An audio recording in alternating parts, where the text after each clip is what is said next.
नमस्कार, स्वागत करते हैं आपके अपने चैनल में। सुप्रीम कोर्ट ने याद दिलाया बूथ कैपरिंग दौर, जाने ईवीएम आने से पहले देश में कितना बदला चुनाव। सुप्रीम कोर्ट ने ईवीएम और वीवीपीपैट की पर्चियों पर 100% मिलान वाली मांग की याचिका पर सुनवाई चल रही है। इस दौरान याचिकाकर्ता ने ईवीएम के बजाय बैलेट पेपर से वोटिंग कराने के सुझाव दिया। इस पर सुप्रीम कोर्ट ने कहा इस बात को भूलना नहीं चाहिए कि बैलेट पेपर के युग में कैसे बूथ कैप्चर किए जाते हैं। दरअसल सुप्रीम कोर्ट में ईवीएम में पड़े वोटों और वीवीपैट की पर्चियों में 100% क्रॉस वेरिफिकेशन की मांग को लेकर एसोसिएशन फॉर डेमोक्रेटिक रिफॉर्मर्स ने याचिका दाखिल की थी और इस पर जस्टिस संजीव खन्ना और जस्टिस दीपांकर दत्ता की बेंच सुनवाई कर रही है। मंगलवार को एडीआर की याचिका पर सुनवाई के दौरान कोर्ट ने कहा कि भारत में चुनाव करना बहुत बड़ा काम है और कोई भी यूरोपीय देश ऐसा नहीं कर सकता। आप जर्मनी की बात करें, लेकिन वहाँ की आबादी कितनी है? मेरे गृह राज्य बंगाल की आबादी जर्मनी के से कहीं ज़्यादा है।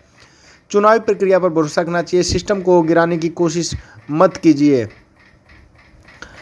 एडीआर की ओर से पेश वकील प्रशांत भूषण ने जर्मनी का उदाहरण देते हुए बैलेट पेपर से चुनाव कराने की वकालत की थी। इस पर जस्टिस खन्ना ने बूथ कैपरिंग का जिक्र करते हुए कहा कि हम सभी 60 के दशक में हमने देखा है कि ईवीएम नहीं होती थी, तब क्या होता था, हमें आपको बताने की जरूरत नहीं है। आज़ादी के बाद कई सालों तक भारत में बैलेट पेपर से चुनाव कराए जाते थे और इसमें वोटर को बैलेट पेपर दिया जाता था। फिर वोटर अपने पसंदीदा उम्मीदवार के आगे मुहर लगा देते थे, इसे बैलेट बॉक्स में डाल देते थे। नतीजों वाले दिन इस बैलेट बॉक्स को खोला जाता था और पर्चियों को गिना जाता था। इससे नतीजे आने से में कई दिन लग जाते थे।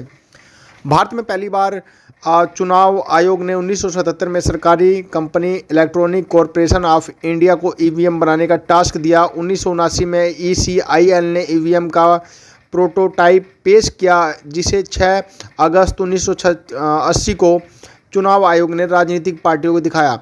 मई 1982 में केरल की पारूर विधानसभा सीट पर उपचुनाव के दौरान पहली बार ईवीएम का इस्तेमाल किया गया, लेकिन उस समय मशीन के इस्तेमाल को लेकर कोई कानून नहीं था, इसलिए सुप्रीम कोर्ट ने इससे चुनाव को खारिज कर दिया।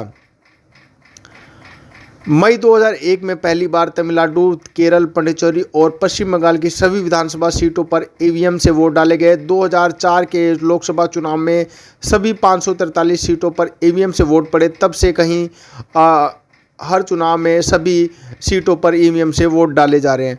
तो आज के वीडियो में इतना ही। आपको वीडियो कैसे लगी कमेंट करें, चैनल को सब्सक्राइब करें।